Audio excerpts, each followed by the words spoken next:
Welcome to the 77th episode of the Friday Nightmares podcast.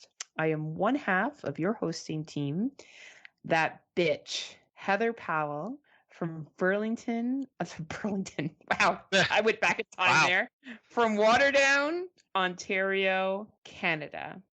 And with me, as always, is Mr. Smokeshow Crawford, coming to you from the town of Swartz Creek in the county of Genesee, in the state of Michigan, in the United States of America, in the North American continent, in the Western Hemisphere, on the planet Earth, in the Milky Way galaxy.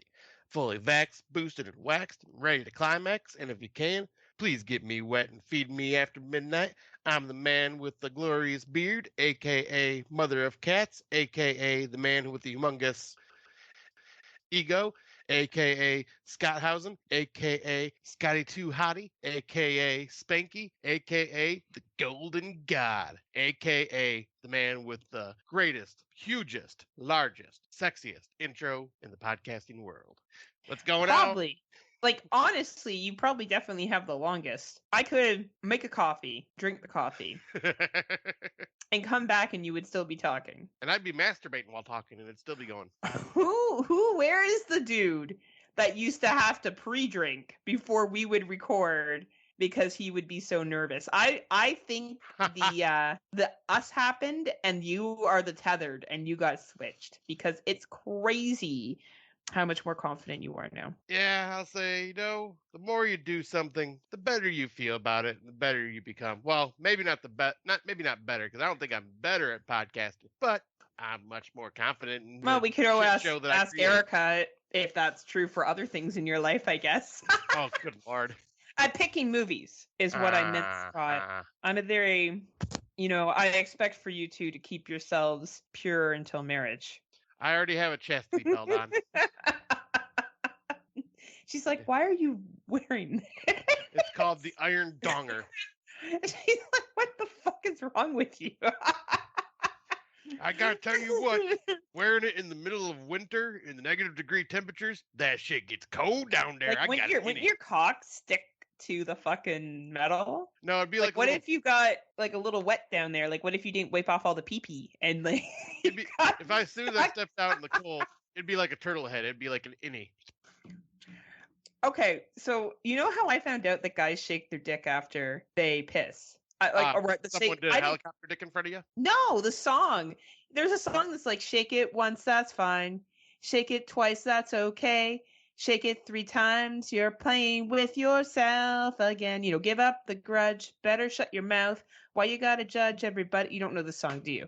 I swear to God, did you like not listen to any fucking popular music? I listen to good music. I'm pretty sure it's Good Charlotte. Hold on, let me Google it quickly. Give up the grudge. Oh, Gob. Sorry. By Gob. Basically Good Charlotte, only... Gob? You don't know who Gob is? Fuck's sakes. What did you do? Did you just sit there and listen to like one band and play Magic when you were a teenager? Gob, no. Good Charlotte. No, I listen to good music like heavy metal. Oh, fuck off. You listen to good music. Fuck off. I listen to music with talent. Yeah, you also like House of Snooze, known as the House of Black from wrestling. Hey, House of Black is badass. You're the only person in the world that doesn't like them. And we all got tattoos, and we think it's 2000, and we're so emo. We're so angry. We're going to speak in riddles and rhymes, because no one's ever done that. Bray Wyatt, 2013. 2013 called, they want their promo back. Honestly, it's all right. It's okay, Heather. Pat on head. I know. You're just upset because of their success. Oh, I don't care at all. I don't care at all. Clearly, I don't care at all. We are going. Speaking of wrestling, I know this is a horror movie podcast. I know we've talked about Cox, and I've talked about Gob, who Scott didn't know about. What are you eating? Oh my God, is that you just put a fucking sausage in your mouth right now? What is that? It looks like a penis. What the fuck are you eating? Is that a pepperoni? It's a pickled sausage. It's a pickled sausage. Oh man, Tim Davis. He could see what you're doing right now. Tim Davis, this is for you. Did you know he likes bears? I do. I love that story. That story had me in fucking stitches. Tim is so hot though. I would totally, if I was... Oh, fuck, I would hit on him. Even if I had a dick or I identified as a man, I would definitely be hitting on him too. If I did identify as a man, I would want to get the biggest dick ever. You know what I mean? Like, I would definitely want to be like fucking big dick energy, walking around, swinging my car. I would have to buy a Dodge Ram and not park it properly. What else would I Rev have the to engine do? all the time. I get a tap out T-shirt that I would wear all the time. Gotta get the Oakley sunglasses. All right, and then have someone post date night with this cutie. Gonna get railed tonight. Railed. Anyway, we're having a wrestling podcast. Well, we're going to be recording it in a couple of weeks, and Oh yeah, it it's will gonna be be all oily and slick, and Tim and I are gonna be in a ring rubbing each other down. It's gonna be amazing. yeah. Oh wait, oh, not that That's type great. of wrestling. Shit. Oh well, we could. Fuck. Hey, whatever works, right? Might be better some writing than some of the writing on AEW and WWE. So, we are going to be having One Night Stand 2. Yep. Electric Boogaloo. Episode. Tim Davis, Rob Humphreys, myself, and Scotty will be back to talk about things all WWE. Tim will talk about how he wants a 18-hour storyline for every single wrestling match in order for him to be entertained. I'll make fun of him about it. We're gonna call it One Night Stand 2. Here, babe, get yourself a taxi. Here, babe, get yourself a taxi. Keep the change or tip them, whatever you decide to do. I apologize. I didn't mean to cough there. My apologies for anyone that was listening to that. I'm still getting over the cold I had from 2 weeks ago. Hangs on like a lingerer. But anyway, we will be doing the wrestling podcast. But in the meantime, we have some movies. We have some movies to talk about, don't we, Scotty? We sure do. Not as many as last time, I don't think, but we still got a decent amount. You know, we got a fair amount. And I gotta say, hashtag Netflix, man. This is a fucking episode of Netflix. We're gonna be blowing the fuck out of Netflix in a little bit here. But we'll get first to the first movie, Bringing Out the Fear. So this is an 87-minute runtime. Walk into your nightmares. A couple struggling to fix their doomed relationship gets lost in a dangerous forest that refuses to let them escape. This is very much a low-budget film. It's okay. It is interesting enough. I put it on here because I thought Scott may enjoy it because it's very much relationship horror, but he's like in love and shit now. So like the Scott that used to be like emo and was like, oh, I just want love. It's all like, hi, baby. That's my baby over there. I'm so in love. So like, I don't know if he feels that way anymore. I don't know. Do you still like relationship horror? Oh fuck yeah, dude. That shit's my bread and butter. That and one of the movies on here, a sub theme that we'll be talking about soon. Oh, gay porn? Yeah, absolutely. Fuck yeah. Only with Tim Davis, though. All the bears. All the bears. I do like bears. I think bears are fucking hot. I love man that's all like, bigger and bearded and yeah. Breaking off a piece of that shit. Come here, Tim Davis. Honestly, that's my go-to. I like men with weight to them, a little bit of weight to them. Well, not even a little bit. I like a lot of weight too. So it's all good here. Anyway, Bringing Out the Fear. It's a couples movie. It's about a couple that obviously explores their relationship while they get lost in the woods. It's very much heavy in dialogue. Unless you're really into relationship horror like Scotty, I wouldn't necessarily recommend it, but it's a good low budget film done reasonably well. It is available on iTunes, Google Play, Vudu, YouTube, and Hoopla if you are interested. Hoopla. Now, have you seen this next one? It is no. Stranger. All right, this one here, fucking most disappointing ending I've ever seen in a long time. So this is called Stranger. It is an 80-minute runtime. John and Rebecca drive up to a cabin in the woods near for some peace and quiet. A stranger becomes increasingly intrigued by their presence. Little do they know they'll soon be forced to play a deadly game. It is so stupid. This is such a dumb movie. It starts off where you think it's going to be one thing, and then the last 20 minutes they introduce a villain that doesn't even make sense with the other things that have happened up to this point.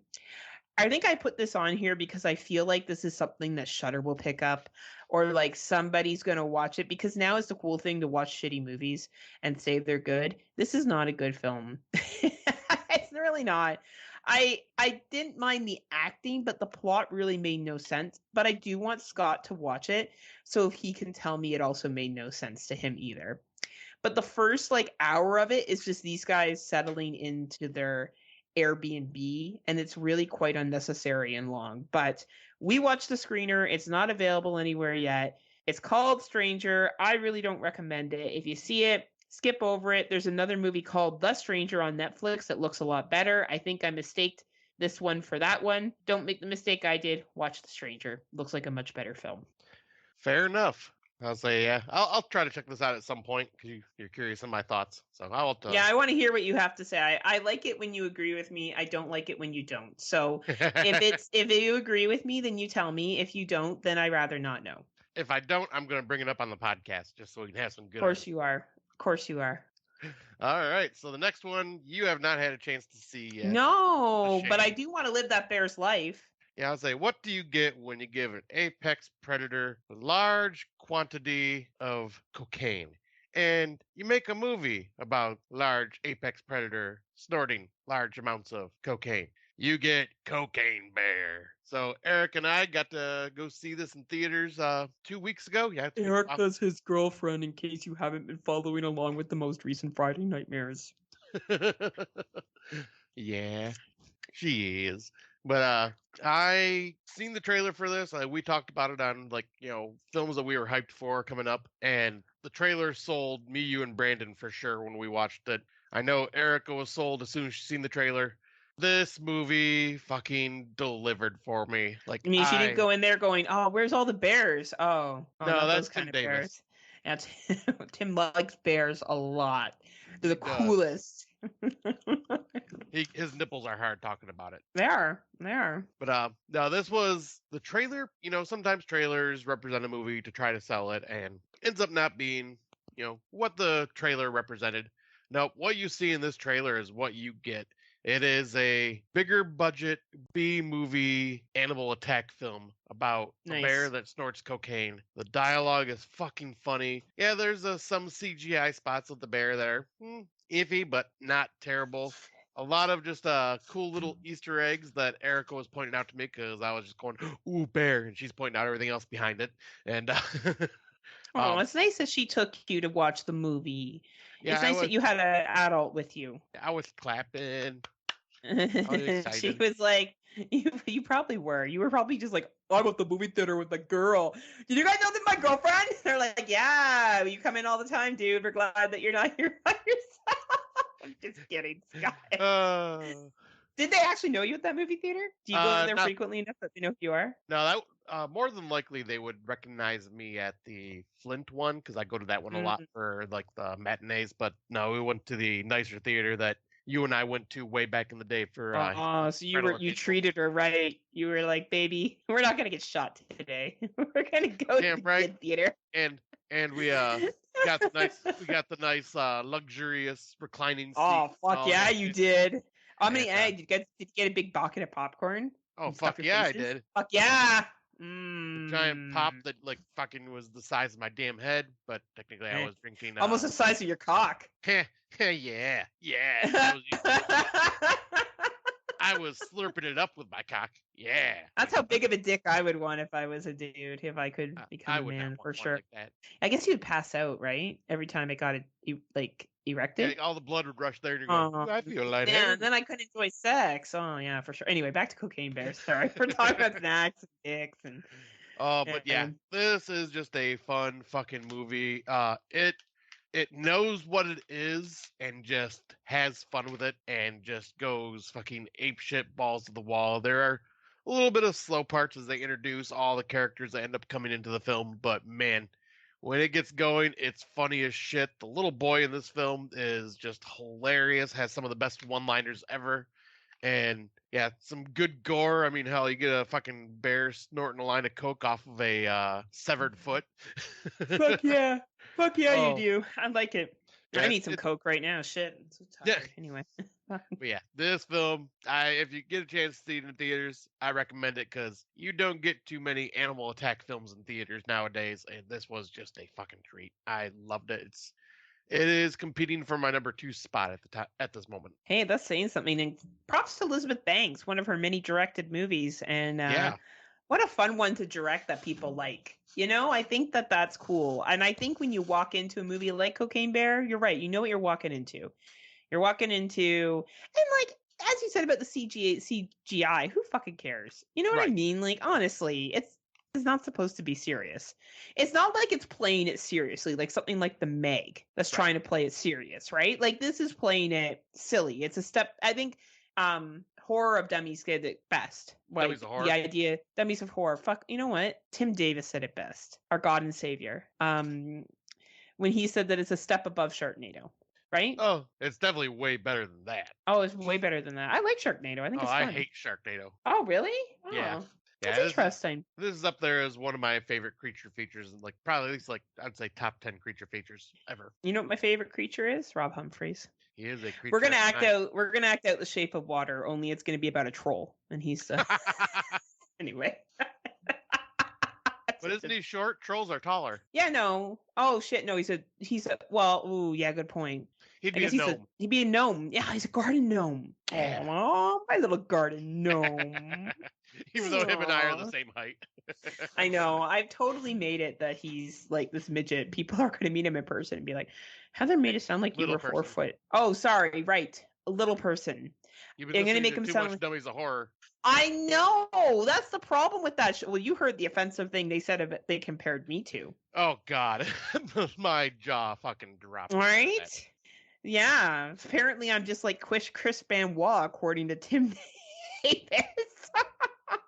You're right. I got to stop listening to that show. It takes all the woke out of me. It does. Darren would be very disappointed with my lack of woke. That's all I can say. Definitely. I'll say, Darren and I are going to have a conversation about this now. We are. I'm going to have to stop listening to, is it Dummies of Horror? Yep. Okay. Fuck, I don't like that name. I wish they changed it for me and made it more easier for me to remember, because I'm the most important person, clearly, that if I can't remember it, then it's not a good name. Now, did Erica like Cocaine Bear as much as you did? Yeah, she had a blast with it. Yeah.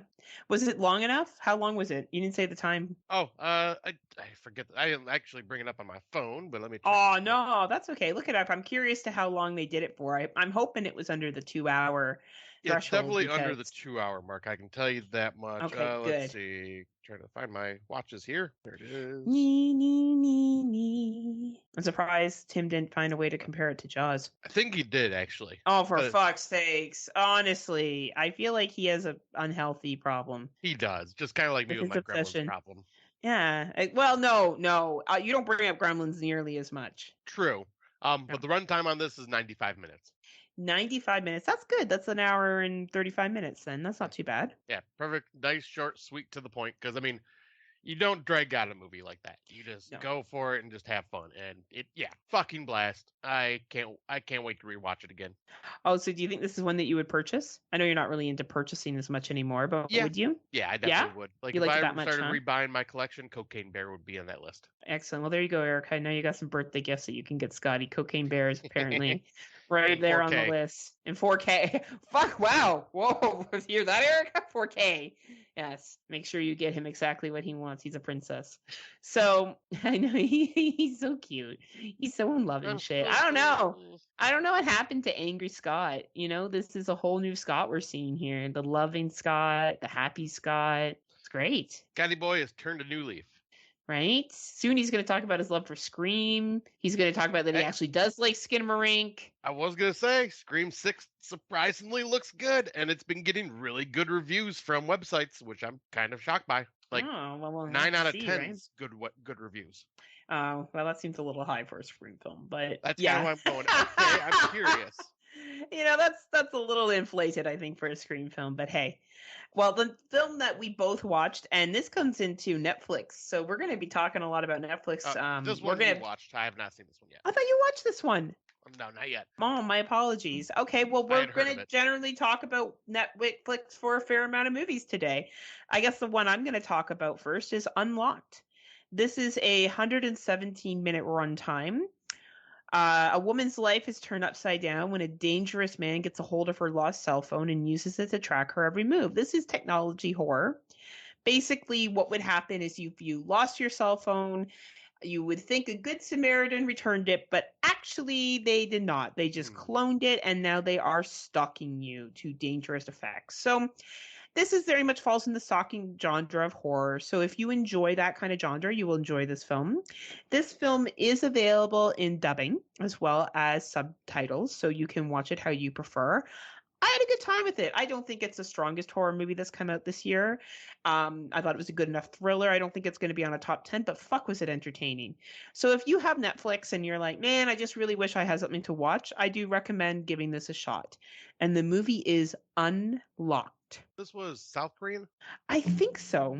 Yeah, I'll say there were a lot of international films this year. It looks South Korean to me. Not that I'm an expert. But yeah, it was quite good. On South Korean films, nothing takes the place of Project Wolf Hunter so far. That movie was bonkers. But yeah, and fuck. I can't believe they're remaking Train to Busan of Last Train from New York or something like that. I mean, you can't believe it? I mean, come on now.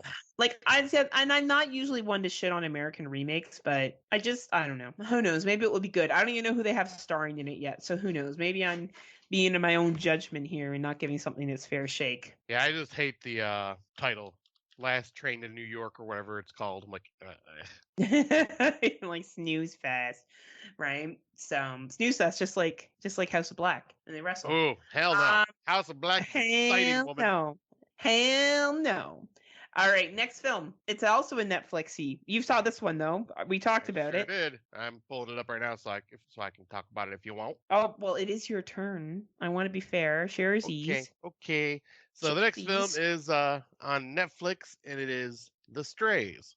A black woman's meticulously crafted life of privilege starts to unravel when two strangers show up in her quaint suburban town.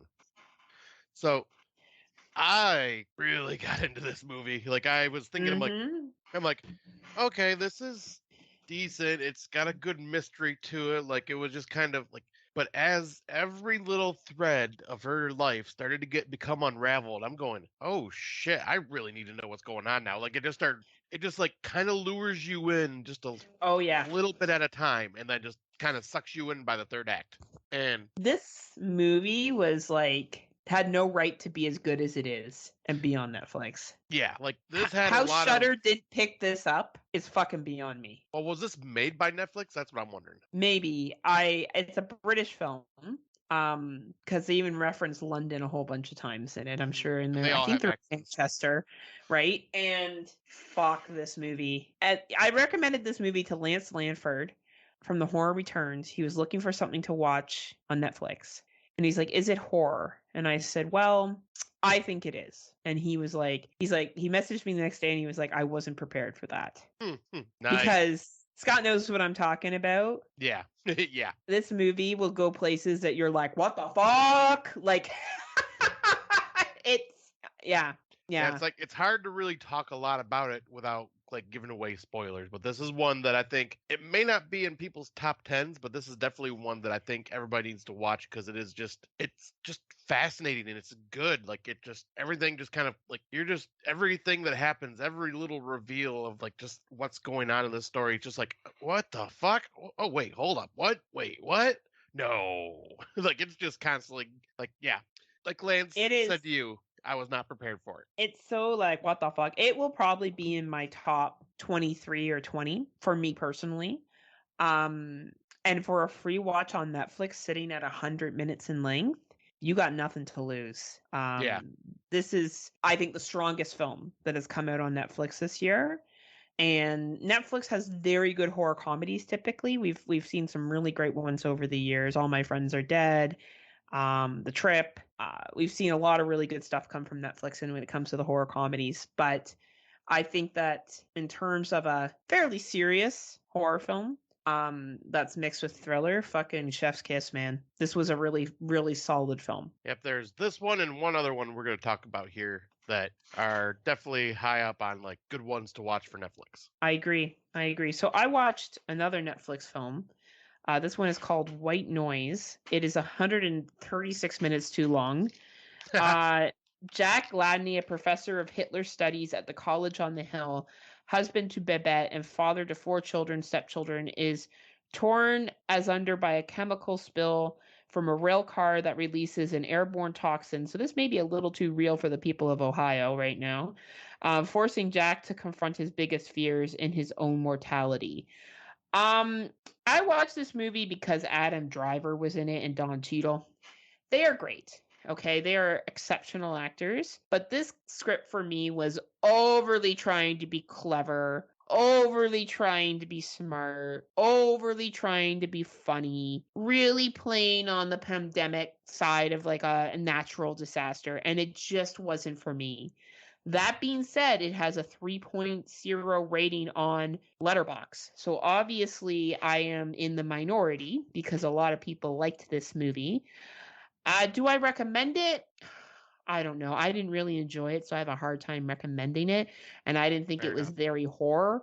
But hey, you know what? If you're a big fan of Adam Driver and Don Cheadle and you want to watch their work, they're excellent in it. So it is available on the Netflix and it is called White Noise. Yeah, so yeah, this is one that I was talking to you about, and you're like, yeah. Yeah, I unless you're a huge Adam Driver fan, and I'm talking like huge Adam Driver fan, I would say skip it. Okay. All right. So the next one is not a Netflix film, but we will get back to those. This one is Spoonful of Sugar makes the medicine go down. Medicine go down. But Millicent, working on her thesis about children with severe allergies, is hired to babysit little Johnny, a sickly, mute child who suffers from every allergy under the sun. As she discovers Johnny's dark family secrets, things begin to become unhinged. This movie was interesting. Like, That's a good way to describe it. this almost gave me A24 vibes. Yes. Like, Yes. it kind of almost felt along Or the side. IFC Midnight films. Yes. Like, it has just that, like, when you're watching them, like, this could have been, like, a good double feature with, like, Saint Maud. And, but yeah, I found this to be very interesting. The acting is all really good. It's one of those like kind of it's a slow burn, and you're Yep. just kind of once again one of those where it's just kind of leaving you wondering what is going on. It's got some creepy moments to it that are like, especially in her like when she's dreaming and stuff like that. Like some of the imagery it Yep. shows there is really creepy. But yeah, I found this to be very interesting. Like, not amazing, but it was good enough that, yeah, I was hooked to the story and just kind of wanting to see how it unfolds. And it unfolds in some interesting ways that I did not anticipate. I think that's a good way to describe that, Scott. It is a very well made movie.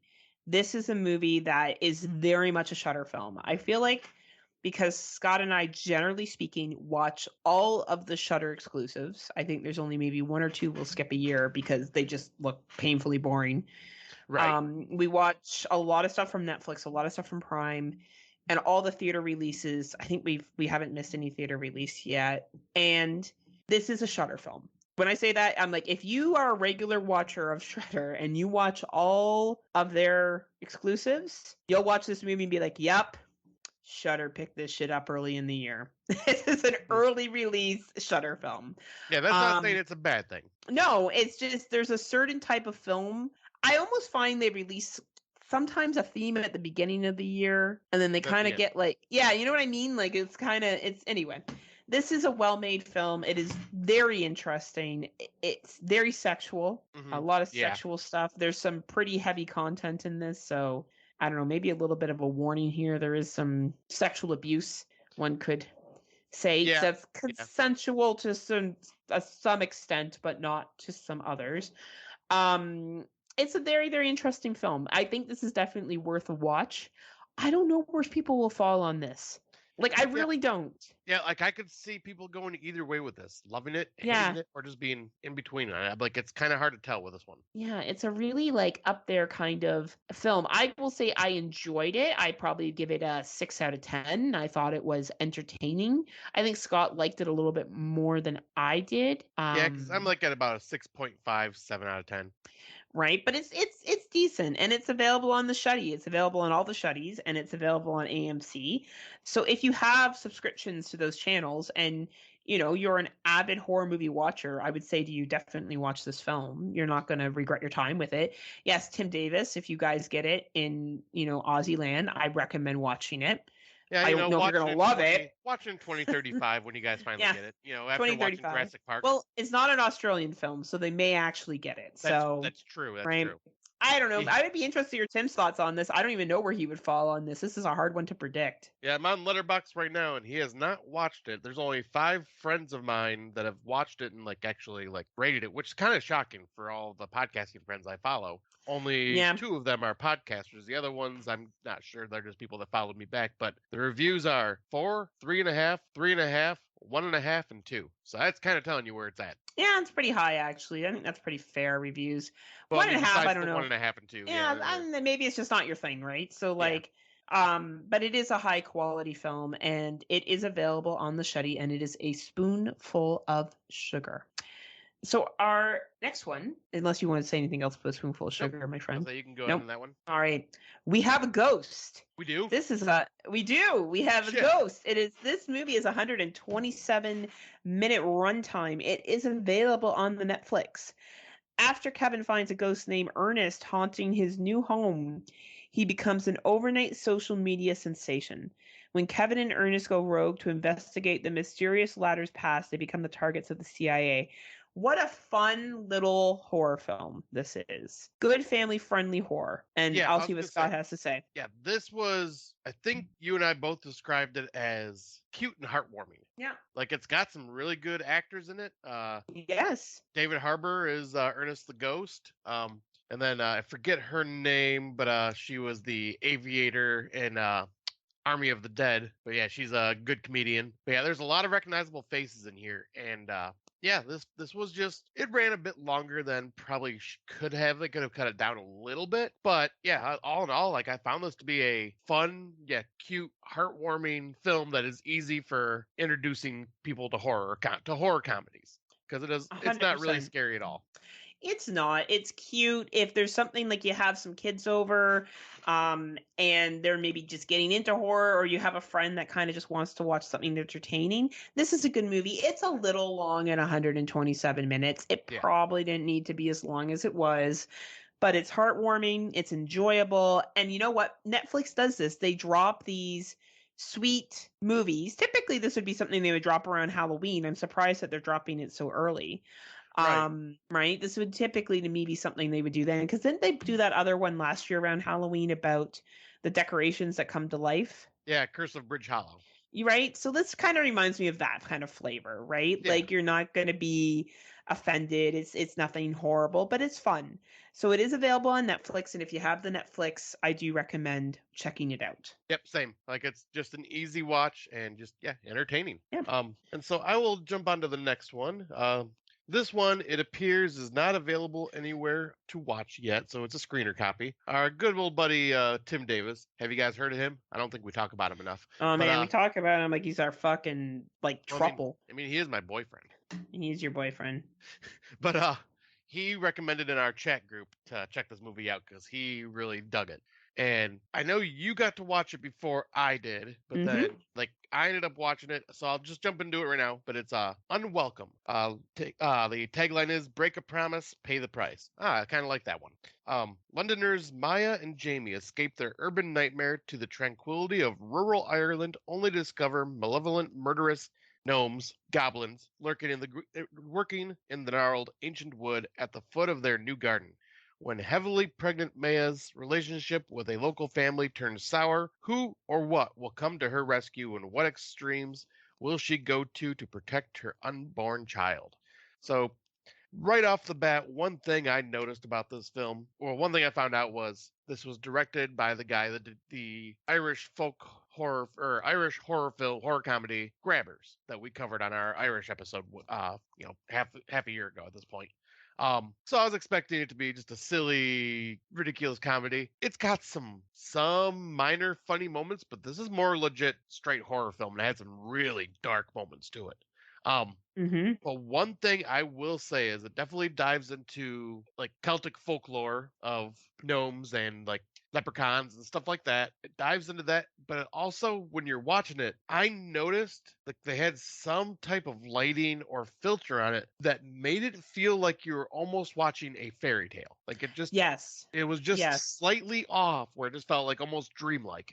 And Nice. the acting in it, there was a couple recognizable actors, and I'm not sure of their names off the top of my head, but I know one was Hodor from Game of Thrones, and the other one, he was in another, I think he's a famous Irish actor, but I seen him in It's Always Sunny in Philadelphia when they went to Ireland. Oh, there it is, Colm Meaney.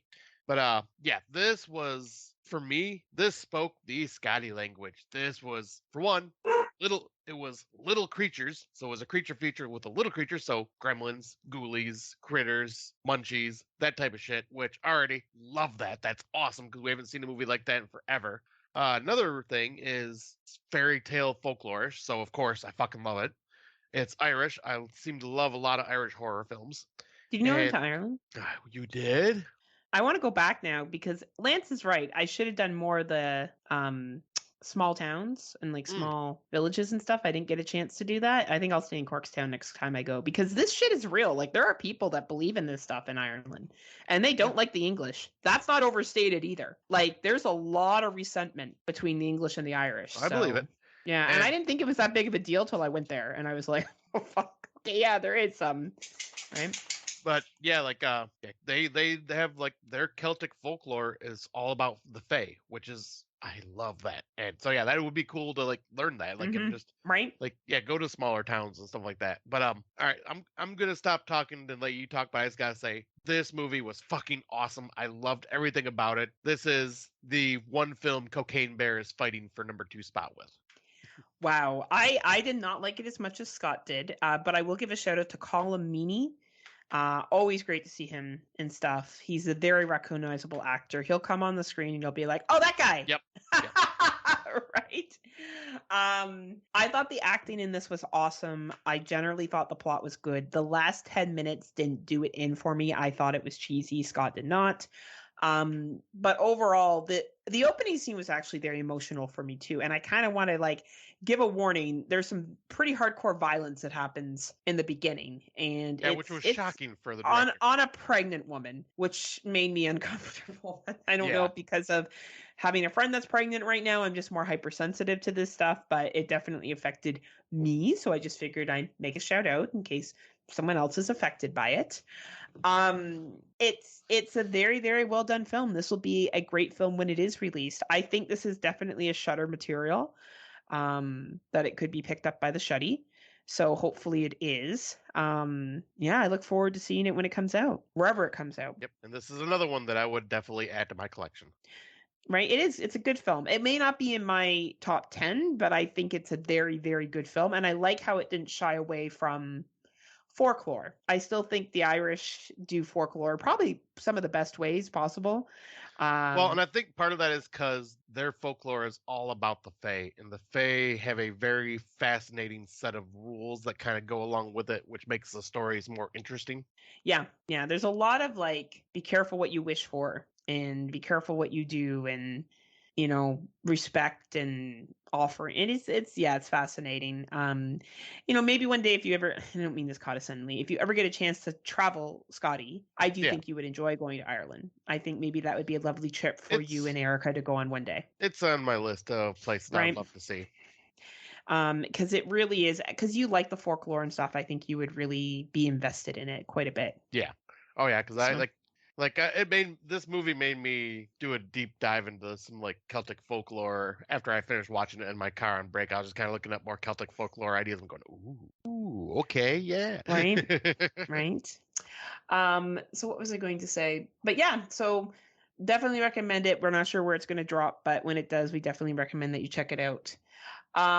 Next one is Remember. And this one's been getting a lot of love from a lot of people. And anyway, it's a 103-minute runtime. 6 high schoolers stuck in a murderous time loop must find the scattered remains of an unknown victim to break the curse and finally see another day. Another Netflix film, and I can see Dave C wants to watch it, so we'll be careful about not giving spoilers. This is a very, very well-made film. Some of the scenes really got me. Other parts kind of pulled me out. I kind of agree with Daniel Luffy's review of some things that were in this film that did make me be like, why the fuck is this here? This is I so know boring. exactly why now. Right? I know why now. But I would say the third act is excellent. Yeah, I had a fucking blast with this movie. This was one Tim Davis had recommended. Like, he was talking it up. And while I was watching, I'm going, there's certain parts of this that scream that it was based off of an anime or a manga. And yep, that's what I just Googled. And sure enough, this is based off of a manga. So it Really? has so that's why there is some of the dialogue and the silly parts scattered in between it, because it's based off the manga. And if that's how animes and mangas are, they have like a lot of like intense moments, and then some lighthearted stuff to kind of put you back in the law, and then some more intense moments to suck you back in. It's just how they do it. With the certain music they played throughout some of these scenes, I'm going, yep, that would totally be an anime. Yep, that's an anime. I had a fucking blast with this. I think this is really cool. This is when I was telling Erica that I think she would really like this. She does dig anime too. And I think she would really dig this one because, yeah, it's live action anime, basically. And it's got some really creepy moments to it. Like, the main antagonist in this is quite frightening. And yeah, I found like just all around, once again, the story had, like, while dark and sinister, had some heartwarming moments to it as well. Like, it definitely like built up this relationship with the friends, that basically all these friends are put in different, or don't like each other, put in this situation, all right, forced to get along, and it kind of plays out like that. I thought they did a great job of representing that and showing it. And yeah, I found this to be a fun, just really entertaining movie. Like, this and Strays are tied for my favorite Netflix right now. That's awesome. That's cool. Man, I agree. It's a really solid film. I just didn't love it as much as you and Tim did, Yep, but that's I fair. do think it's a strong film. And fucking slow clap for Netflix, man. I was talking some big smack about them for a couple of episodes, and I don't know what they did. It's like they just got their shit together. Yeah, I was gonna say, because last year they had shit for horror. They had nothing. Like, we were struggling to like find something to talk about in the horror section for them. This year they've already dropped more than they dropped last year. Yeah, and like all good movies, like all decent films that we're talking about. Even if like, well, white noise wasn't my thing, but maybe other people will like it. And honestly, like, yeah, props to them. I think I'll save this. I'm going to take this other one off, and I'm going to wait till Scotty finishes watching it, and we'll talk about it. Yeah, because I'm almost finished now. Yeah, so and it's a screener anyway. I don't think it's out anywhere yet. It is. It is out. It is out places. It's the Outwaters, but we'll talk about it later because people are comparing it to Skinamarink. So definitely, I want Scott to watch the entire thing before we talk about it. So for older films, do you want me to go first, or do you want to go first? I'll go first since I just have one. Okay. But Erica and I did our 2B Tuesdays this week, and Scotty Boy was still banned, but she lifted the band by the end of it, and I redeemed myself by introducing her to Tucker and Dale versus Evil. So yeah, such a fun movie. Yeah, such a fun one. And I knew she'd have a blast with that one, and yeah, she really liked it. Nice. But what she introduced me to, speaking of anime, is this anime movie called Hells. And let me bring up the synopsis, because this is started off as one type of movie and turned into something completely different that actually had like a lot of like folklore and backstory to it. And I'm going, oh shit, okay. So Hell's runtime is 117 minutes, was released in 2008. We watched this on Tubi, so it is available there. Let me see if I can pronounce the name here. Oh my gosh, this looks like Sailor Moon, only like tethered. It has a similar art style, just but it won a lot of awards for its art style because a lot of it inside is really, like, in the movie is really fascinating. But Amagane Rine had an accident and died while hurrying to school. She suddenly arrived in an awkward school in hell, filled with demons. While she is struggling and wishing to go back to the world whence she came from, she makes friends with her demon schoolmates and develops an uncommon bond. That's basically the first half of the movie. The second half becomes the story of Cain and Abel. And Adam and Eve. And it's really fascinating. Like, it starts off and I'm like, it's very silly with like the way it's played out in anime style, like, but it's very entertaining. Like, I'm not the biggest anime person, or at least I haven't watched enough that I really like, but there are certain ones that, I've enjoyed throughout my years, and this one kind of like falls in that category where it's like, okay, it's got a little bit of a silly dialogue, but it's like very entertaining. It has a very unique art style. It's very fun. And then, yeah, some like kind of darker moments start playing out, and I'm just going, shit, okay, this went a direction I did not expect. Okay. And Erica knew I was hooked when we're doing FaceTime while watching this, and I was barely speaking a word because I was just focused on the movie. Were you calling her baby? I wasn't even saying that because I was Oh so my hyped about God, you must have been super focused. like, this is one of her favorite movies, so I think she was quite happy to see that I really dug it. Nice, Yeah, that's cool. and the runtime was probably about 2.5 hours thanks to Tubi's commercials, but it didn't feel like. Hey, and that's awesome, right? The fact that now this is definitely not going to be something I would watch, but I No, can I don't totally see see. Yeah, no, not my thing. But this is that looks the design does look pretty fucking cool. I'm not gonna lie. Some of the images, the stills look pretty intense. So, nice. And one part that did have me chuckle though is Satan. His name is Helvis, and he is Satan, but dresses like Elvis and sings and talks like Elvis. Really? Yeah. Oh man, that's entertaining. Shit. Yeah, it was quite Nice. entertaining. Yeah, but I had a blast with this movie. And people can watch it on Tubi if they want. Yep. Yeah. So I've been trying to go back in time and watch films that were really talked about that I missed over, because we kind of got through some 2023s this week, and I am getting a little more selective. So other years I probably would have watched some other ones I saw, but I just couldn't bring myself to watch some of them. Like, I know this is going to be a shitty movie. I just don't feel like it. So instead, I decided to watch In the Tall Grass 2019. And have you seen it? I think you have. I have No? not. This is one I missed. I know it's on Netflix, but yeah, it's Yeah. Stephen King's story that I have not watched yet. Or It wait, is. yes, I did watch it. I'm thinking of the other one that's got Thomas Jane in it. Yes, I did watch this one. What did you think? Do you remember? I liked it. You liked it? Yeah, Yeah, I liked thought it was too. very interesting. And creepy. A good movie about choices, and the guy that's from The Conjuring's in it that plays Lorraine Warren's husband. I can't remember his name. Let me look. I'll look it up while you're talking. But Yeah, but he's great in it. Everyone's great in it. It's actually a really, really good film. Keeps you guessing the entire time. I can see why it was praised so much when it came out in 2019. I'm glad I kind of jumped on it now. And I guess the one I want to talk about a little Patrick bit, Wilson. Patrick Wilson.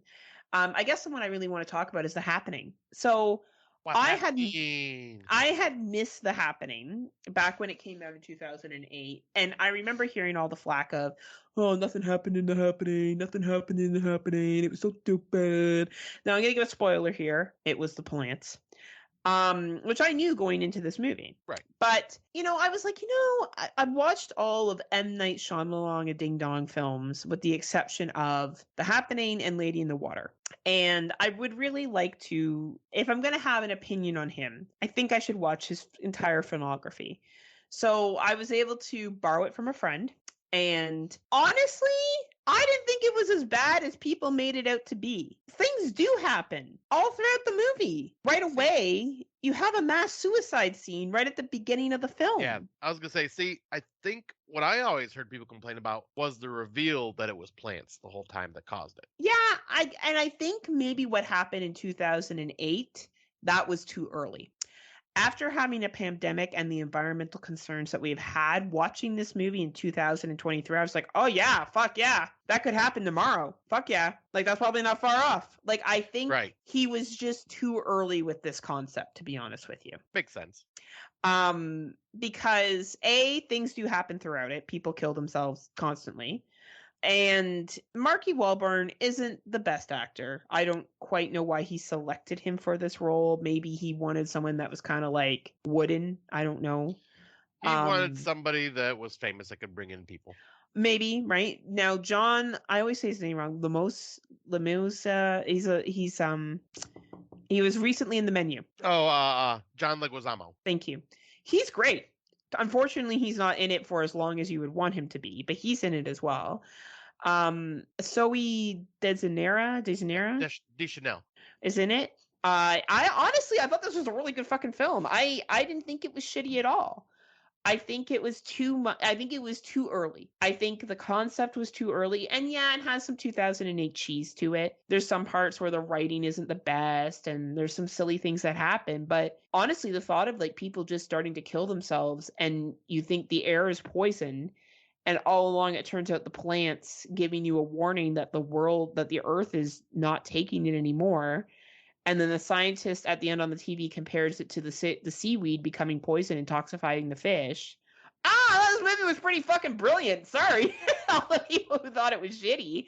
I just think that if I had watched it in 2008, I think I would have been disappointed. But I Yeah, I think can see watching that. it in 2023, knowing it was the plants, the whole time I was like, oh shit, yeah, that fucking could happen. Right. Like, it's actually a scary concept. Right. Because you kind of wonder with how fucking much we belittled beat up the environment. Like, I'm watching this 15 years after it was made. Let's put that in retrospect too. This is 15 years later. It is a quite big reality, and the mass suicides are quite upsetting. Like, there's a part at the beginning at the construction site and people just start jumping off the building. Yeah. Right? So I don't know. I feel like people, when they watch this movie, it was too early. It was before its time. It probably wasn't written the best it could be. This is a movie that should be remade now, and I bet you it would have a much different appreciation to it. It probably would. Right? So that was my thought on The Happening. So now I just got to watch Lady in the Water. And then Avatar. My Avatar. Did he do? No, The Last Airbender. Sorry, it's called Avatar: The Last Airbender because he did the anime movie, The Last Airbender. Okay, no, I'm not watching that shit. No, I'm just watching the people movies. I don't watch anime. Well, you no, know it's this. not, it's a live action. It's based off an anime. Oh, okay, I'll watch that then. Yeah. And I was like, anime. It's just not my thing. Anime's it's just not. It's not a horror film, so it probably still wouldn't be. Oh, it's action, but yeah, maybe okay. Well, look. Let's not set up expectations that may not be met. I'm watching majority of his horror films. Oh, okay, there you go. You said majority. No, right. So you did say all his filmography, so I'm even. Oh, for fuck's sakes! I did not know he did Airbender, or I would not have said that. I would have been like, all films but Airbender, and any other film he did that I don't count as horror that I don't want to sit through. Fair enough. Right. So for what's new, I've been listening to another podcast. It's called Killer Kin. The reason why I like this podcast so much is about twins. It's every single story is about twins. So either twins that like frame each other for murder, commit murder together, like do this crazy shit. Like there's one right now about two twins in London, and they're two dudes and they end up getting to the fighting circuit. And then they go on to, one of them is like the brain crime boss and gets the lackey to do stuff for them. And anyway, it's quite fascinating. And you also learn about how twins are raised and how different kind of, sometimes they're treated as exactly the same, dressed the same, made to look the same, and how that kind of fucks them up sometimes. The whole concept of this podcast is just basically about twins, how they're raised, and how sometimes that can cause them to go crazy or go crazy and want to kill the other one if one's favored over the other. The episodes are about 45 minutes in length, so they're easy listening to, and you can find it on any podcast listening app that you listen to. It's by Investigation Discovery, so they have a variety of series that they have, and it's called Killer Kin, if you're interested. Nice. All right, so I don't think I've actually brought up a video game really on the podcast before. Like I've brought up YouTube channels about video games. But I'm going to talk about a new one that just dropped pretty much right after we recorded the last time, but it's the early access of Sons of the Forest. They surprise dropped this for $30. Like, at least surprised me. I didn't hear it was getting released, and it was a different release day than they usually do with most games. Most games are like on Tuesdays. This dropped on a Thursday. And I never got a chance to play the first game, but I've played through I've watched playthroughs of the Forest through Neeps Gaming. Aw, Neeps Gaming. Yeah, love that show. But the Forest ends up being the story of the original Forest ends up being basically you are with your son during a plane crash, and you wake up in the like Amazon rainforest type situation, and your son is missing, and you are trying to look for your son, and it's a survival game where you gotta eat, drink, build shelter, stuff like that. But what you don't realize is on the island are cannibals that you have to deal with. And then as you get further into the story, there are mutated monsters that hide in the caves.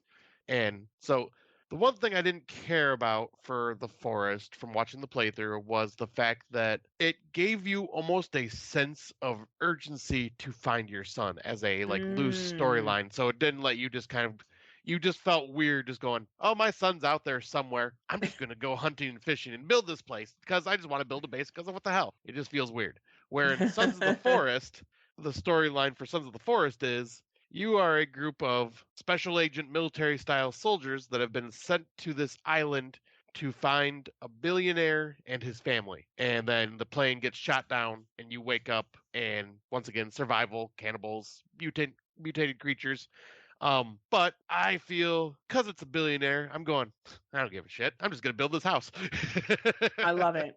I So love I it. I don't feel that sense of urgency to try to complete a game. I can just kind of enjoy it. And I have to say the survival aspect of this is a lot of fun where it's like the hunting and gathering and all that stuff. Because one thing this game has implemented that I have not seen any other survival games do yet is you actually have to deal with the changing seasons.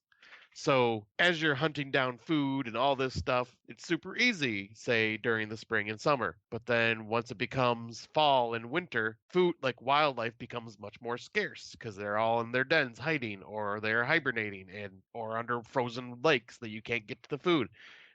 Vegetation starts dying off because of winter, so it like becomes you got to start finding like stuff that doesn't go bad, like canned goods and stuff like that.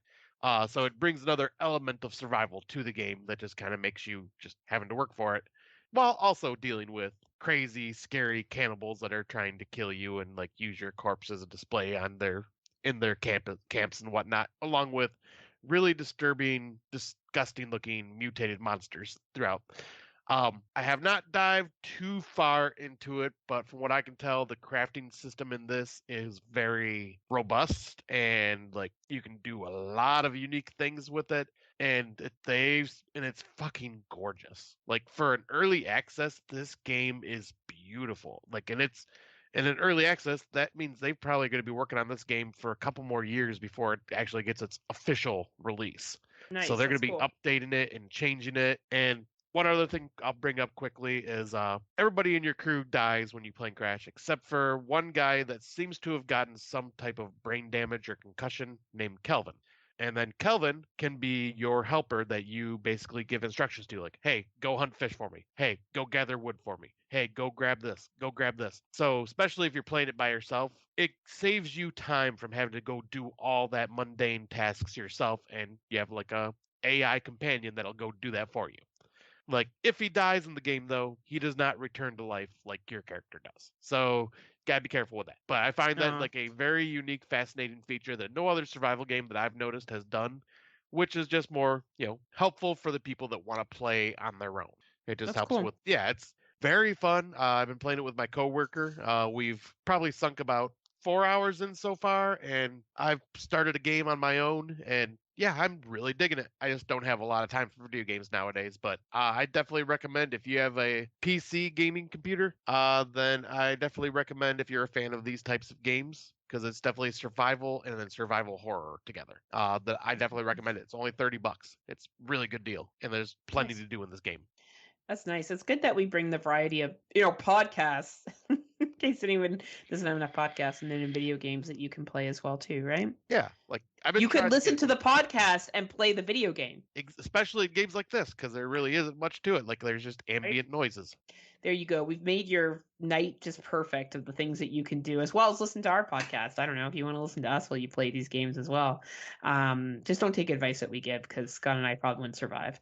Yeah, well, Mm, yeah. like we would survive. We would try. We give it our good old We do college try. better than people in like Outback, Outback, yeah. Doe Falls. Yes, we would. We do probably better than them. We would probably go, But "Hey, there's a car here." that's a You know what? I'm low not. bar. Was that? That's a low bar, though. I was gonna say, like, at least we would know better than to look at a car and go, "Hey, you know what sounds like good drinking?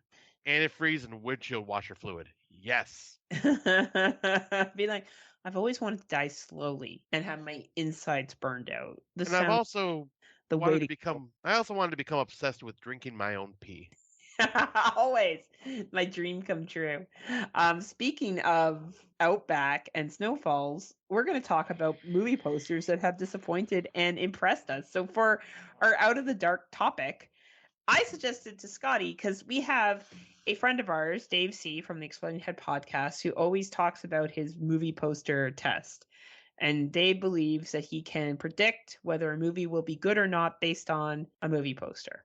And Yep, and I he's have usually pretty accurate. right? I have never been a predictor of things from movie posters. When I was younger, I do remember the video store near my house was giving away movie posters and I went and got them and put them all over my bedroom because I thought that was the coolest thing to do. And then I brought them to the youth center I was a part of, extra ones, and got them to put them up there. Me on my bike holding all these fucking posters. Anyway, so I've always found posters interesting, but I don't necessarily rely on them for anything. I see them more as, well, that's attractive. Maybe it gets my eye, but usually I'll trust a trailer more for a movie. What about you, Scott? I am definitely the poor sap who will get sucked in by movie posters. Hence why I watch some of the films I've watched for 2022s, 2023s that end up not being great because they have a poster that I'm going, this looks interesting, and I'll watch it without looking into it. And So, that what makes a poster look interesting to you? Oh, that's a good question.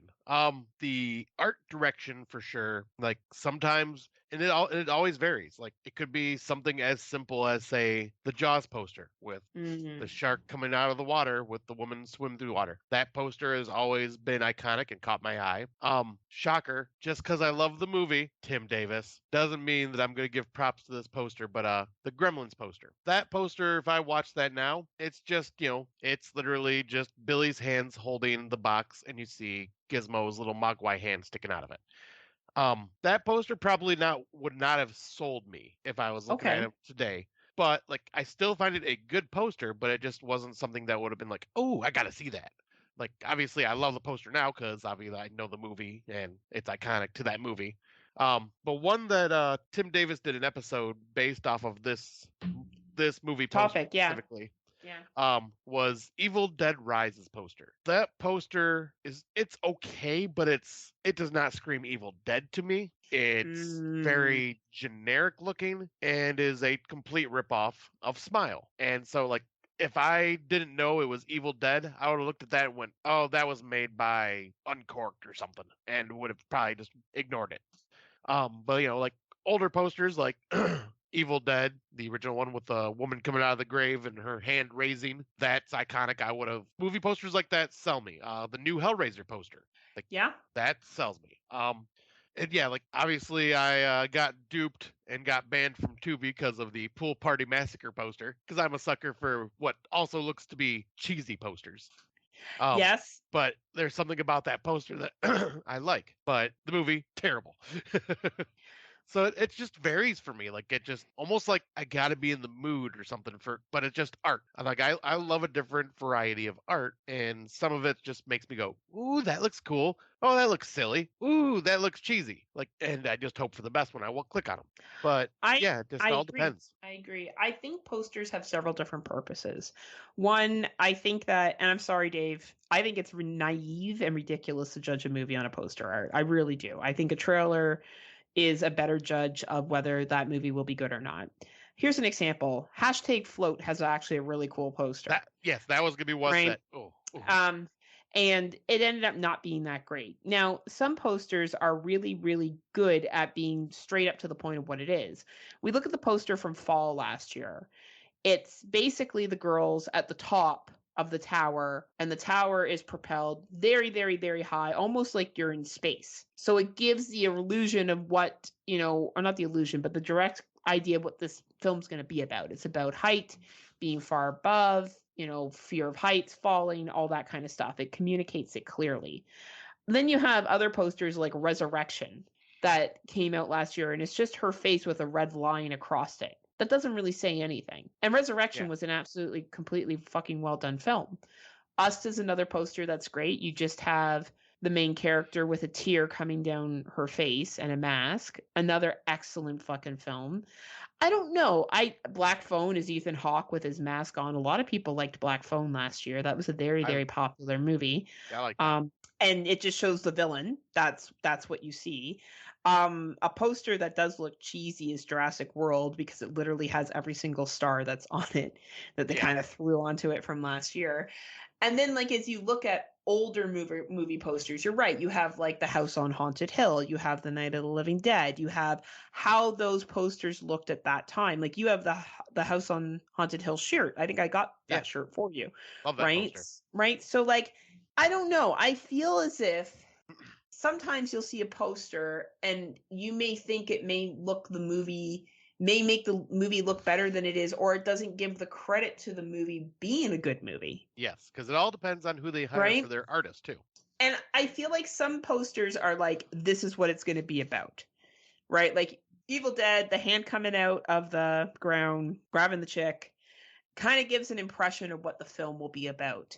Yes. The Scream poster is just a chick with her hand over her mouth. Like, I guess if you just saw that poster for Scream and you didn't know what the movie was, it just looks like a ripoff of Silence of the Lambs. Yeah. Somebody's, you know what I mean? Like that's where and they're right beside each other right now. So I'm looking at both of them. And if I knew nothing about either movie, I would have no idea what the poster meant. So I just don't understand how you can judge a movie by its poster when you don't really know what it's going to be about at the end of the day, without it being very clear on the poster. And I will say, there is a good comparison right here of 80s horror and I'd say horror in the last 10 years. Rely a lot more on the catchy poster art to lure you in, because before you really didn't need after the VHS days where in the 80s they were pumping out horror films like crazy, and to get your attention they would have these really cool cover art to grab your attention in the rental places to make you rent it, and 90% of the time the movie was shit because of it. But and that's kind of the same thing now. Instead of walking around a rental place, you're scrolling through streaming services. So they're trying to make art. They're trying to make unique looking posters again to kind of grab your attention, which is I just realized that. I think that's kind of cool because it's like it is like perusing a video store but just digitally, where before streaming was a thing and when rental places were just kind of like a dime a dozen and kind of dying out, poster art got lazy. I mean, look at all the Scream posters that had all like the hovering faces of all the famous people on it. Really didn't tell you what the story is about. There was like a really bad dark time for posters because they didn't need to sell you that way marketing wise. Well, and looking at the 80s posters I have here, like I'm looking at the Friday the 13th posters, and even the second one, it's a picture of them at the camp with a knife in the body. Like it's pretty obvious what that's going to be about. The human centipede one, we go a little bit more modern. It's people in a centipede pushed up against a glass. It's you're going to see a human centipede. Like there's some posters that are just so, this is what you're going to get. This is what you're going to watch. The Blair Witch Project, you just have the head. Yet again, if you didn't know what the Blair Witch Project was, I don't know if this poster would give it away for you. Right. It's just really, really fascinating. I think what it comes down to is you're right. Poster art is there to intrigue you. Like Cabin in the Woods with the cabin that is disoriented like a Rubik's Cube. Mm-hmm. It's supposed to kind of bring in your eye for interest. And you look at it, and then maybe you read the synopsis, or maybe you go and you watch a preview. And I do like poster art that has bright colors. Like I'm looking at the Night House poster. I really like the colors on this. The sky is red. The water is blue. It's just our main protagonist standing on a dock in the middle of the lake. I do like that look. But I don't know. I guess when I look at a poster art, I look at it and I go, gee, that looks really cool. Is it going to represent the movie? And I don't necessarily expect it to as much. Like It Follows looks like the cover of an R.L. Stine film, which makes sense because it's kind of filmed in like an R.L. Stine written novel. Actually, which film was that? I think about it. It Follows. Oh, yes. Right? Jordan Peele's posters tend to be pretty clear to what the movie is going to be about. I don't know. It's a really interesting concept, though. I would love to have a room just covered of movie posters because I do think they are aesthetically pleasing to the eye. Yeah. But they are not the decision that I use in order whether I'm going to watch a movie or not. A trailer is, reading a synopsis is. Like, we've seen enough movies. Like, I was scrolling through Prime last night. All I would need to do is read the synopsis to be like, okay, I know what this is going to be. This is going to be a slasher. Okay, this is going to be a procession. Okay, this is going to be a stalker. Okay, this is like, and occasionally it throws you off. Occasionally. Yeah. But generally speaking, if you watch enough movies, you're going to be like, I know what that's going to be. So I don't know why people hold on to the poster art so much as like their first impressions. I don't of what the film will be. I just don't think that there's a strong enough connection there, but that's just me. Yeah, like for me, like I say, I think mainly for me because I don't have time, like because I watch movies at work a lot, so I don't have time to like click on each individual movie, read the synopsis, then decide. I just kind of scroll through and go, huh, that poster looks cool. All right, I'll hit play and just kind of I see what guess so. happens. It just all depends, like I guess in the situation. But for me, yeah, posters always lure me in, and like I say, it's not always a good thing because, like I say, some really bad movies have some awesome art. But well, here's the thing: I would have skipped out on movies because I didn't like the poster if that was the case. right. Like, well, and I'll say, Right. like, yeah, like that's how I end up finding like certain movies. Like when I have more time and like read synopsises or watch trailers, then I'll watch movies that the poster art may not attract me, but it's all because I have time to actually look into the film. Because yeah, I kind of do a mixture of what you do and then pick, of just picking by movie poster as well. It's kind of a Like variety. It depends on my situation. House of Darkness was a red silhouette, and that was a great fucking movie that not a lot of people talked about last year. Yeah. If I was just going by poster art, I never would have watched that film. Oh, see, I would have because it was very Right. simple, but it was catchy to my eye. Or Take Back the Night. That also doesn't look that appealing to me. I don't know. I guess maybe less things look appealing for me, and that's why I don't. Maybe why I'm more likely to try. But yeah, I do. I probably rely the most on hearsay, on what people have Yes. said. I probably rely second on synopsis and trailers, and I put very little stock into poster art. I enjoy poster art and I think it's cool and I enjoy looking at it. It's just I don't know if it's not a decision I make, and I don't think it should factor into a decision whether to watch a movie or not. Sorry, Dave C. But that's cool. It works for you, and that's your prerogative, and that's awesome, man. Like, keep you doing you. Scott likes to use the same thing as well. Unfortunately, I guess he's not as good as you are because he picks shitty movies as well. Well, I think it's also because I'm not like looking at it going, okay, judging by this, like the way it looks, I'm like, this could be a bad film. Like, it's just if it's got good art, I'll be more intrigued. But if it's got bad art, nah. Well, and like what's good and bad to different people is Yeah. different, right? Everything's always subjective to what you enjoy and what, is there. There's some things that are objectively a good film. We talked about this in the past, and then there's things that are just not a good film. But yeah, I would love to have a room completely full of poster art, and maybe my whole house actually. I think that'd be fun. I mean, hell, my Fun to basement's look pretty at. much my basement's pretty much full of movie posters. It is actually. I remember you did a tour. We did a tour of our places back in the day of our horror stuff years ago. Yeah, Put it put on them on our Facebook. page. Yeah. But yeah, you do have some really cool posters. That's true. You do. You have some cool shit in your house for sure. Yeah, so I plan on like because I don't use my basement very much. I plan on once I kind of start repainting some rooms, framing and transferring posters from downstairs upstairs into what will probably be my podcasting room. Oh, nice. That's exciting. Yeah. Before we go, you mentioned you're excited for Scream 6. Are you going to be going this weekend with Erica to watch it? I don't know yet. We haven't discussed it. We may just kind of because we're gonna be busy Saturday, but then like Friday, I'm not sure. We may or may not. We'll see how it all plays out. But I would like to go see it in theaters at some point, whether it's this coming weekend or next weekend or whatever. But like, yeah, at some point I wouldn't mind because for one, no matter how the movie is, like if it's not a movie I'm really excited about, it's still a horror film, and I still love to support horror in theaters if I can. Absolutely. I agree. Now, Scream doesn't need that much support. It's a very money-making franchise, so I wouldn't lose sleep if you don't go support them. But I hear the sentiment of what you're saying, and a lot of people are buzzing about it. It was a movie that I do not think needs to be made. I will stand by that. Yep. But that being said, if it's entertaining and it's a good time, that's awesome. Yeah, all I ask is break the formula. If you break the formula in a fun way, I'm all about it. Yeah, we'll see what they do, right? It will be really interesting to see what happens. Hopefully between now and when we record next, we'll both be able to see it. Maybe we'll do a spoiler on how we feel the franchise has gone and where they can go from here in our Out of the Dark section. That might be a cool thing to talk about. Yeah, because it sounds like Scream 7 has already been greenlit. Oh my God. Well, hey, you know what? They're making money. I did like the TV series. I did like the first 2 seasons of the TV series. I did enjoy it.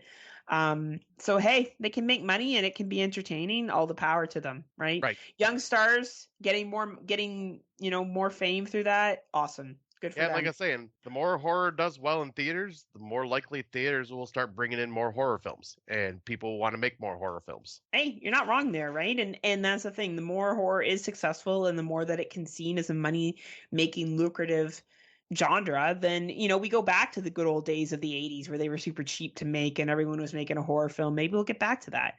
We'll Right. get back to that kind of that level of variety. We already have, in the sense, if you look at international and streaming and all that kind of stuff, there's lots of stuff out there to watch.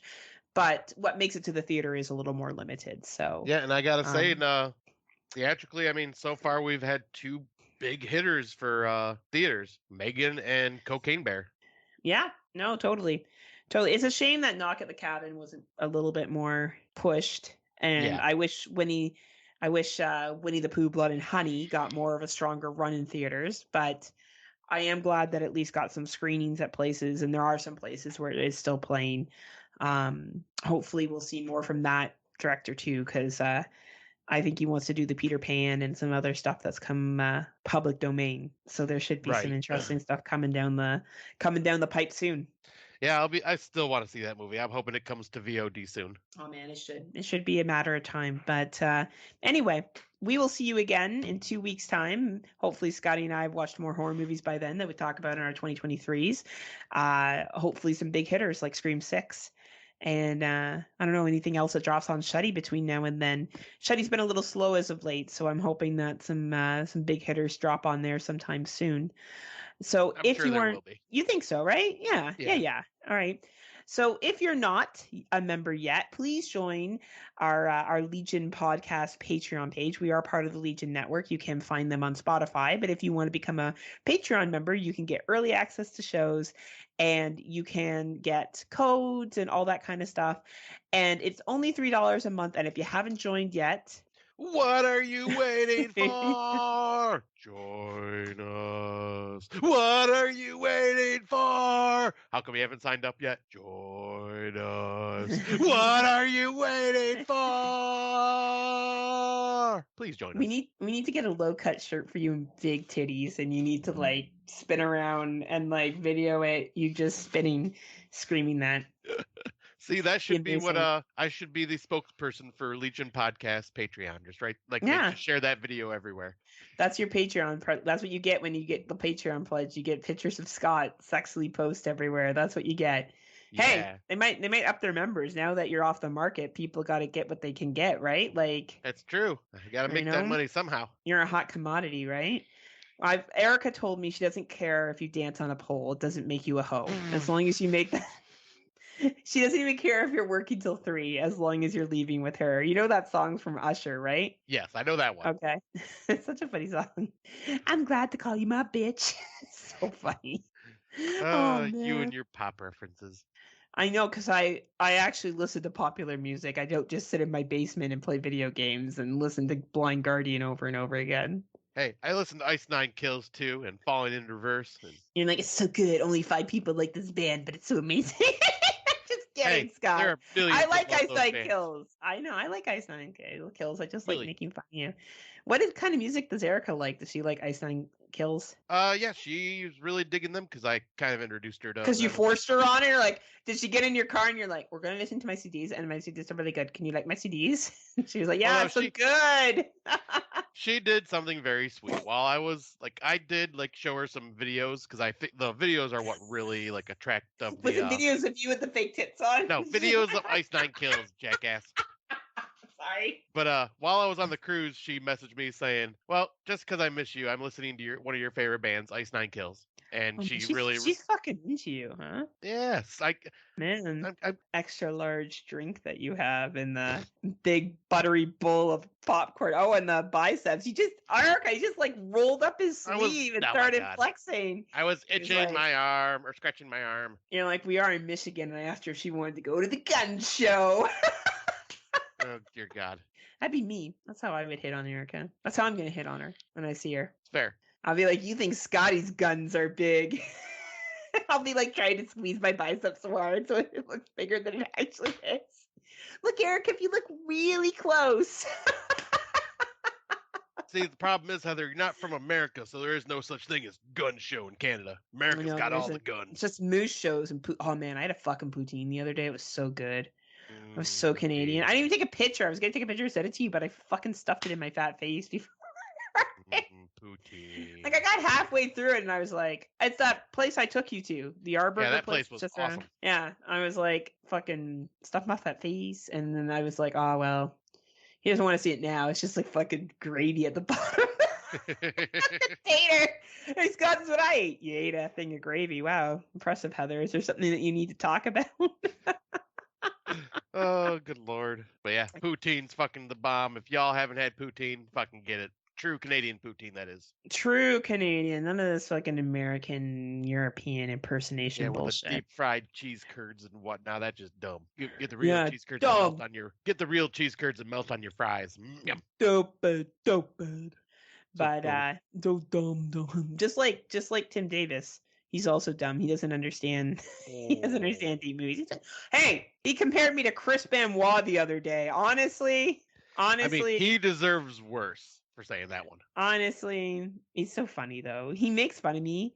And like I'll be at the gym. I gotta stop listening to their podcast at the gym because I'll be like, working on these pythons for Erica when she comes up, and like they'll say something about me being like a bitch or like how the new Karen is HPs or like I don't know, just like something great degradingly horrible. Like you had to come back from your podcast or your trip away and then podcast with me and how horrible that is. Like they just say the funniest shit, right? And like I'll start laughing out loud and like I'm laughing at people making fun of me. But I know I hope they're kidding. Well, they say it every time because they feel bad after making fun of you. Like, we're kidding, Heather. We love you. I know. Like, I'm sure they're worried that someday something will happen to me, and then Tim will just be like, he'll have to give up podcasting, and he'll never be able to talk about it again because he'll blame himself, and then I'll come back and haunt him in Australia, and I'll like steal his Jaws stuff. Can you imagine if I took his Jaws poster? Oh, like, can you imagine? He would cry. He would cry. He'd be like, we would actually get on the Conjuring film. He would have somehow find like the Warren's daughter or great granddaughter and bring her over and try to get her to like fucking exorcise me out of the house. Like it would just be, oh man, that's a goal. That's a hashtag life goal, afterlife goal. Haunt Tim. Go to Australia. I was looking at the flight. It's a long fucking flight. 24 hours or something. Yeah. I'm gearing myself up for it one day, but shit, it's a long journey. It is a journey I would love to take at some point, though. Well, I'm a pretty big world traveler, so I'll make sure I'll let you know how. Oh, Jesus Christ. Hey, so am I now. I know. You're like, I've also been to the Caribbean, Heather. I've been to San Juan, Puerto Rico. I mean, I know that's still part of the U.S., but... It's like, it's not, though. They don't vote on our president, so it doesn't count. It doesn't count, guys. Well, I'm excited for us to talk about Scream 6 after we see it. What is it? Scream? 6 Cream. 6 Cream. Every time he says that, I was like, oh, ice cream. Oh, man. Whenever I hear Rob or Tim say it, I just hear cream. And I'm like, oh, yeah, I want you guys' cream. Well, speaking of Rob and Tim, you will be hearing them very shortly. Probably our next episode that we will drop will be the wrestling one after this one. Orgy! And the four of us will be on to talk about all our thoughts wrestling, and Scott will be a fucking know-it-all and be like, well, actually, I watched a bunch of YouTube videos yesterday. Unless his girlfriend's down, then he'll be like, I didn't have time to watch videos. I was too busy having a life. Sorry, guys. Anyway. Well, it's always been a blast. Look forward to seeing all you guys soon. We'll be talking about 6 Cream. We'll be doing wrestling. Mickey will be barking in the back. So in the meantime, do you have anything to say to the good people, Scotty? Until next time, kiddies. Bark, bark, bark. Unpleasant dreams. See you later. Bye. Bye.